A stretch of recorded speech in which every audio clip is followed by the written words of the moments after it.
All right, guys, I'm here with a bit of information for Dragon Ball Legends. So the 14th Dragon Ball Legends video and stuff has just ended, and surprisingly, we actually didn't get a lot of new information about the game. I mean, we got to see the two new people who were part of the video and stuff, who are the community managers, and they touched on a few subjects like the energy tank and equipment and whatnot, but not really much that's heavily impactful right now or even going to be in the future. But we did at least get the reveal of the next character that will be coming into the game, the next sparking unit, and that is none other than a legendary finish, Super Saiyan 4 Goku. Now, this is actually kind of nice because there's really nothing else his legendary finish could have been except for Dragon Fist. So I'm actually really glad that they added this Goku, but surprisingly, that is the only unit that was even mentioned, or only new unit that was mentioned, I should say. I'm hoping that maybe some other units get released alongside him. Personally speaking, I think it's definitely time for Ice and Nova to be added into the game, but something tells me that's probably not gonna happen because only Goku was announced. So I don't expect it to happen. Maybe we'll get like a new EX unit or something, but in terms of sparking units, the only one that was announced was the LF Super Saiyan 4 Goku. Now, let's get into what he can do. So it says, a versatile character who, on top of having a rescue type cover change ability, is also an incredible attacker whose damage dealt increases from the start of the battle and every time he's faced with an enemy. Get various buffs whenever his allies are defeated. And there was actually one extra tidbit onto this where Toshi said that you get him angry enough and he will be powerful enough to one-shot opponents. Now, I don't know if that's based on element factor, because I mean, obviously if it's element factor, makes sense, right? But, well, element factor advantage, I should say, but maybe even element factor disadvantage, that would be kind of nice.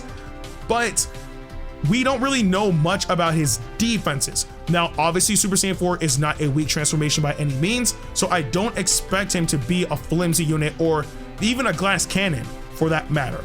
But we only heard things about his offense. That's the thing. So I guess only time will tell where we can actually check out his defense, but being able to potentially one-shot opponents is a big deal. And we're starting slowly but surely to see this become a normal thing. I mean, heck, we just got a unit recently that has that same type of potential, being the brand new Purple Hit. Like, Purple Hit is powerful enough to wipe out green units with his special move in one hit, and in some cases, darn near one-shot yellow units with his special move. That's how powerful that hit is. And now we have this Goku who's going to do the same thing. The thing is, at least as of this recording, we do not know what his element factor is at all. So I'm pretty sure we'll find out maybe later on today, maybe tomorrow, or just within the next few days, obviously. But all in all, though, he has the ability to one-shot opponents. And not only that, he finally brings something really good to the table for GT. They finally have a unit who can cover change.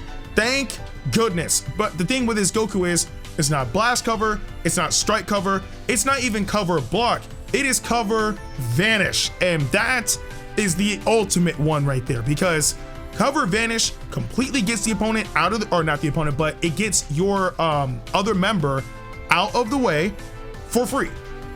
They take no damage cover changing whatsoever, and of course, with it being the ultimate cover change, you're able to dodge Rising Rush by vanishing them out of the way. That is a good thing.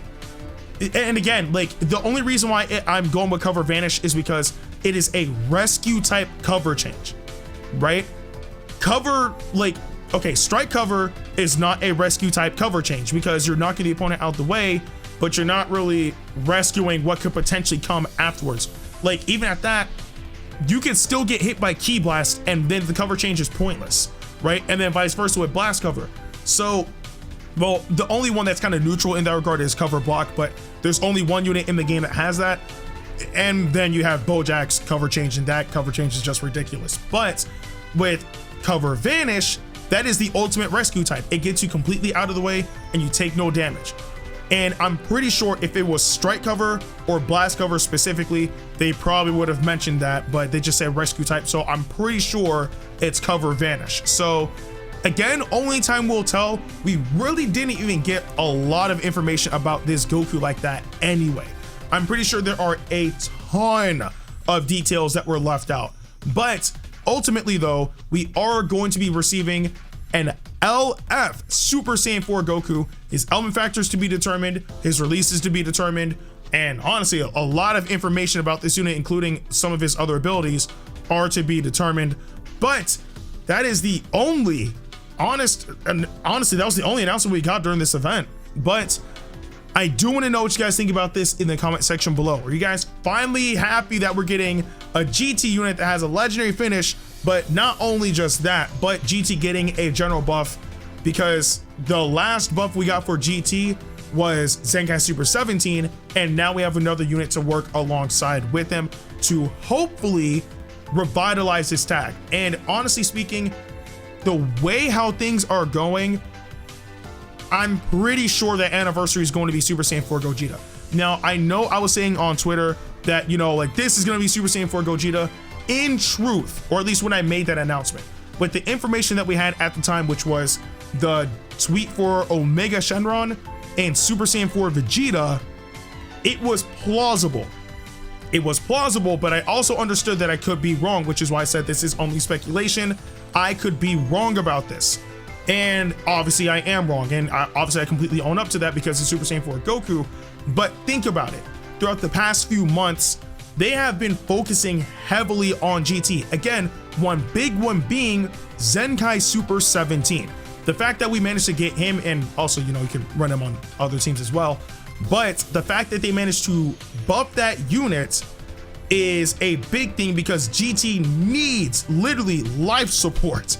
So the fact that they got that Zenkai Awakening for Super 17, and now we're getting this unit of Super Saiyan 4 Goku, who more than likely is going to be an insane attacker for that tag. It's great, but you can't really run it with just 2 prominent units for that tag. You're going to need more. Like, GT doesn't really have what it takes right now to stand in the current meta, so they're going to need at least another solid unit so you could utilize that tag with 3 solid members of GT. And that's why I honestly believe that for anniversary, we're probably going to be getting Super Saiyan 4 Gogeta, maybe a new Omega Shenron to go with it, maybe Ice and Nova, I don't know. But they've been focusing heavily on GT, and I want to see this tag come back to life because it has been dead for far too long. Like, honestly, criminally too long. Like, GT should have been one of the most busted tags ever. It should have been, and it gets no love. So I'm hoping that now with this and potentially with the anniversary, GT will come back to life. But again, with everything that I said in this video, I do want to know what you guys think about all of this in the comment section below. But with that being said, I'm Ndukauba. Like, share, and subscribe, and I'll see you guys in the next video.